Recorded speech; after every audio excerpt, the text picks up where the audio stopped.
Ngayon po ay Red Wednesday, isang pagpupugay sa mga Kristiyanong iniaalay ang kanilang buhay, alang-alang sa pananampalataya at hindi pagtanggi kay Kristo. Ngayon po ay aalalahanin at ipapanalangin natin ang tatlong klase ng mga martir: white, blue, at red. Bago po iyan, tuwing naririnig niyo po ang salitang martir, sino po ang una niyong naiisip? Si Lord Jesus Christ. At sa tuwing titignan po natin si Jesus na nakapako sa krus, ano po ang una nating naiisip? Ako, that someone so great loves me even at my worst. Ang Diyos na pinakadakila ay nagmamahal sa atin kahit na tayo'y lubhang makasalanan. Paano kaya yun na kaya ni Jesus? Sabi sa Hebreo chapter 12, ituon natin ang ating paningin kay Jesus. Sa Kanya nakasalalay ang ating pananampalataya mula simula hanggang katapusan. Dahil sa kagalakang naghihintay sa Kanya, hindi niya inalintana ang kahihiyan ng pagkamatay sa krus. At siya ngayon nakaupo sa kanan ng trono ng Diyos. Isa po itong paalaala sa atin na may mga pinagdaraanan ngayon na sabi sa Hebreo, katuloy lang po nun, chapter 12, verse 3 to 4, isip-isipin ninyo kung gaano ang tiniis niyang pag-uusig sa kamay ng mga makasalanan upang hindi kayo manlupaypay o panghinaan ng loob.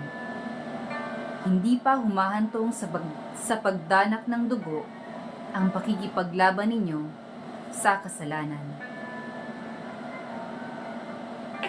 Sa talakayan po na ito, nais kong buksan ng bawat isa sa atin ang ating mga mata at puso sa kasalukuyang nangyayari po sa ating mundo, higit pa sa ating kasalukuyang ginagalawan ng mga sitwasyon.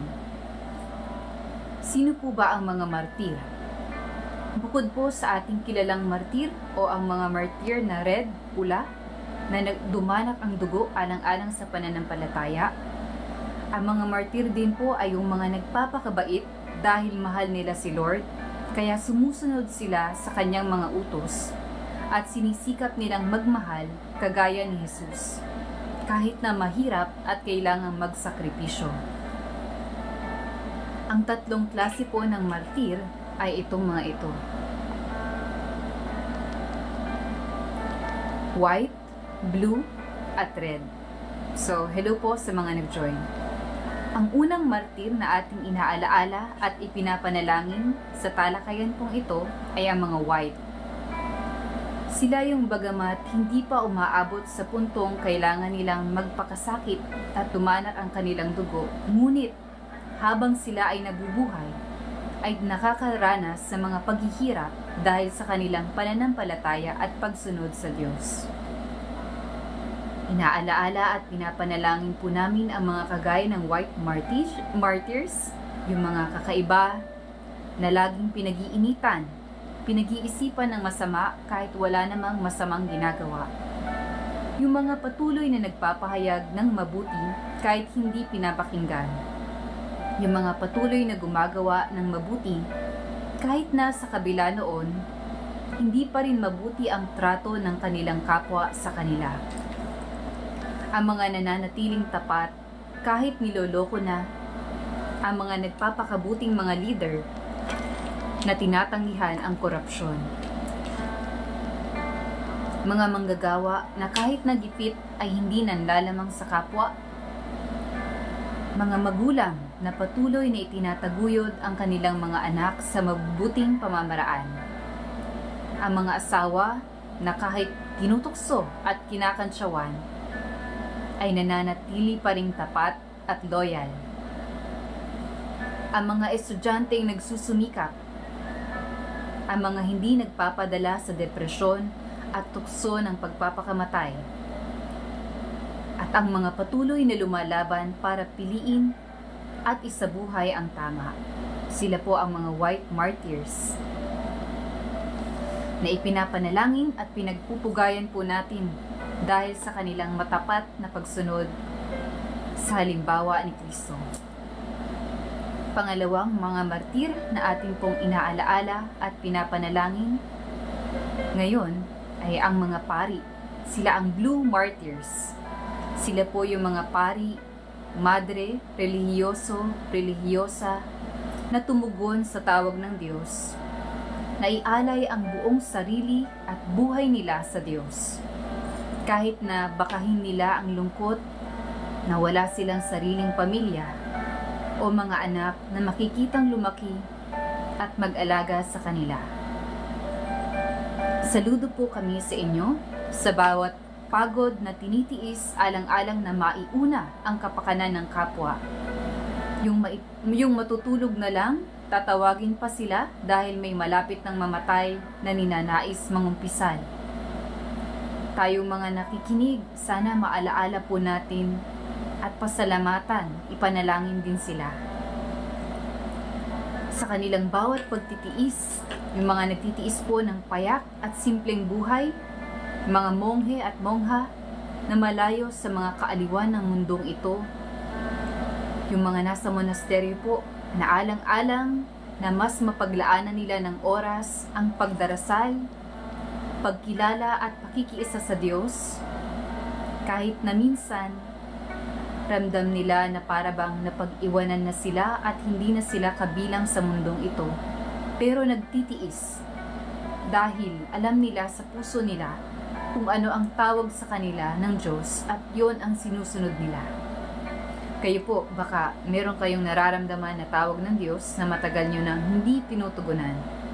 Sana maalaala nyo po sila at gawin nyo silang inspirasyon para tumugon sa Diyos. At yung mga Blue Martyrs din po, sila yung mga exorcists na pambihira.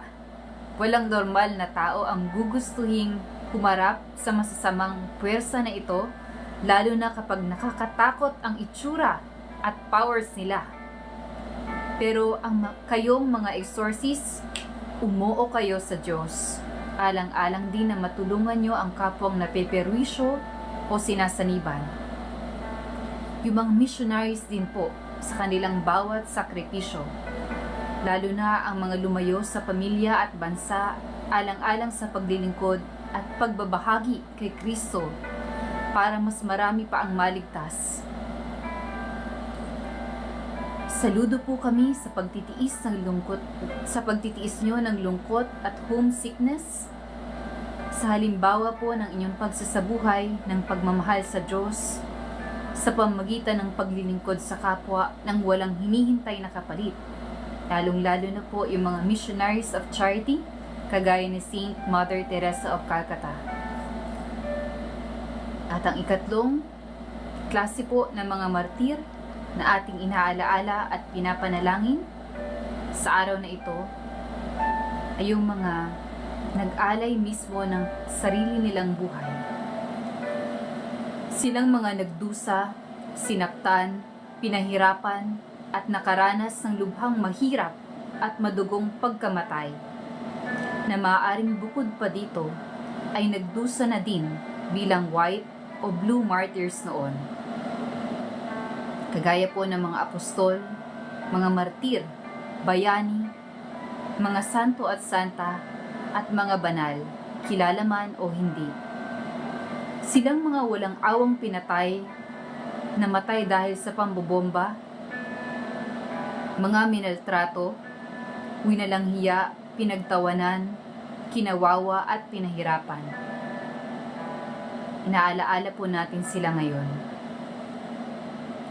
At kung meron man po sa inyo ang dumaranas ng ganito, white, blue or red martyrdom man yan, iba't ibang klaseng sakripisyo, alang-alang sa naniniwala kayo sa Diyos at natatakot kayong gumawa ng masama, kung kaya't kahit nahihirapan kayo, nagpapakabuti po kayo. Ito po ay isang mensahe para sa bawat isa sa inyo. Salute! Naalala at pinadalangin po namin kayo. Sa tuwing kami natutukso at nangihina, inaalaala po namin ang sakripisyo at mabuting halimbawa ninyo. Maraming salamat po sa lakas, tatag at inspirasyon na nagmumula sa inyong halimbawa. Tunay kayong mapalad. Sabi nga ni Jesus sa Mateo chapter 5 verse 11 to 12, pinagpala ang mga nilalait at inuusig ng mga tao at pinaparatangan ng lahat ng uri ng kasamaan na pawang kasinungalingan nang dahil sa akin. Magsaya kayo at magalak sapagkat malaki ang inyong gantimpala sa langit. Alalahanin ninyong inusig din ang mga propetang nauna na sa inyo. Sabi nga po ni Mother Teresa, kung ibinigay mo man sa mundo ang the best na mayroon ka, pero maaaring hindi pa rin sapat, ibigay mo pa rin ang best mo. Dahil sa huli, ito'y sa pagitan mo at ng Diyos.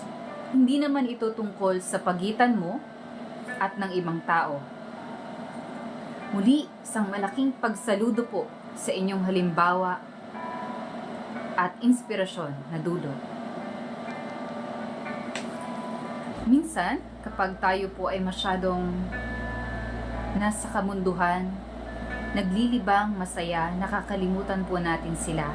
Kung minsan nga tayo ay nalalabuan at natutuksong magtanong, totoo ba ang Diyos?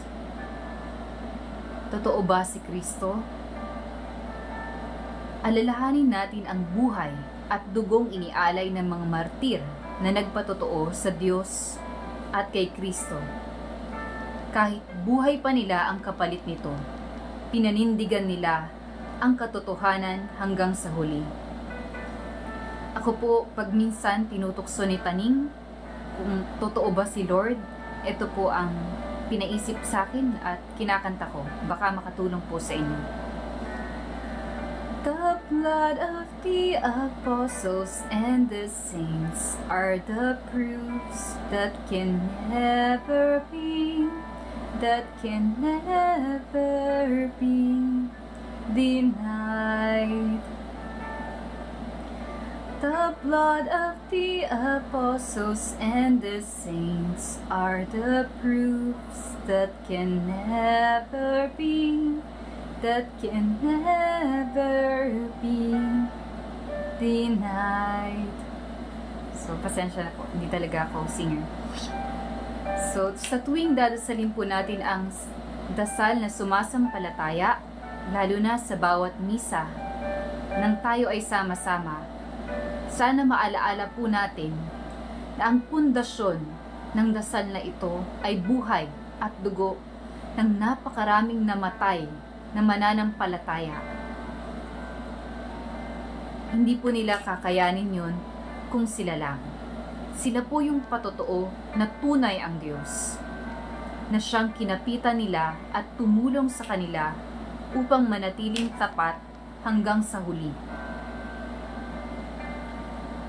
Kayo pong mga nakikinig at maaaring makahanap ng mensaheng ito, kung maisip niyo po sila, ano po kaya yung mensaheng masasabi niyo para sa kanila? Silang mga nagtatago para lang makapagbasa ng Biblia, yung mga nasa North Korea, China, sa mga bansang hindi tinatanggap ang Diyos, yung mga countries po na yon, na pinapatay ang mga nananampalataya kay Kristo. Sana kahit isang sumasampalataya lang po ngayong araw na ito o sa tuwing magdurusa tayo, maalala natin sila. Kahit isang dasal na sumasampalataya lang, sana maialay niyo po para sa kanila, lalong-lalo na ngayong araw na ito. Dahil maaaring ang mga mensaheng ito, kagaya ngayon, maaaring hindi pa umabot sa kanila. Pero yung dasal po natin, yun, sigurado po akong aabot sa kanila. Dahil kahit nasaan man tayo iisang katawan ni Kristo. At konektado po tayo ng banal na Espiritu Santo. Kaya kung mananalangin po kayo, yun ang aabot sa ating mga kapatid na martir.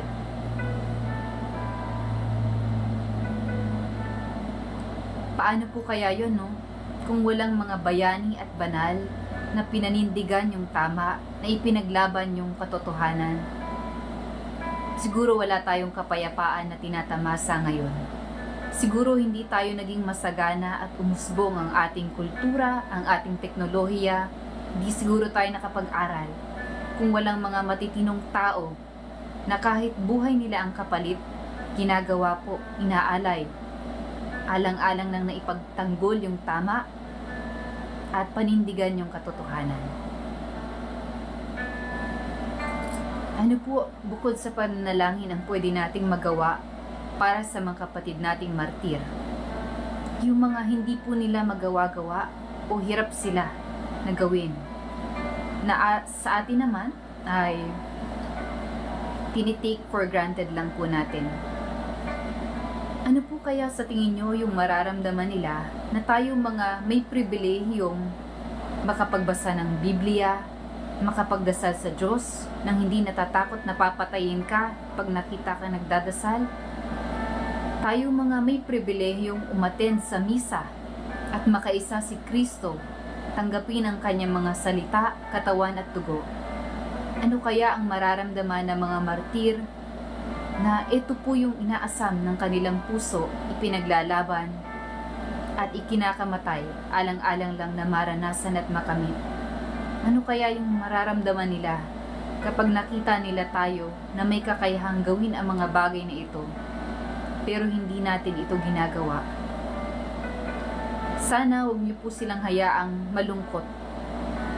Sana sulitin niyo din po yung pagkakataon na ito na may kapayapaan o meron po kayong kalayaan na manampalataya sa Diyos. Bagay na ang iba ay hirap na makamtan. Bukod po sa pagdarasal, yun po ang may tutulong natin sa kanila. Kaya bilang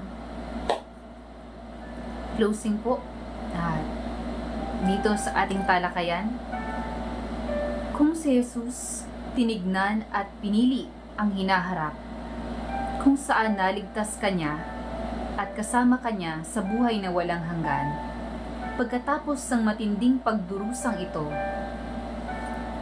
alang-alang sa pagmamahal niya sa iyo, kinaya niyang tiisin ang lahat ng ito. Ikaw, hanggang saan ang kaya mong tiisin alang-alang sa pagmamahal mo sa Diyos?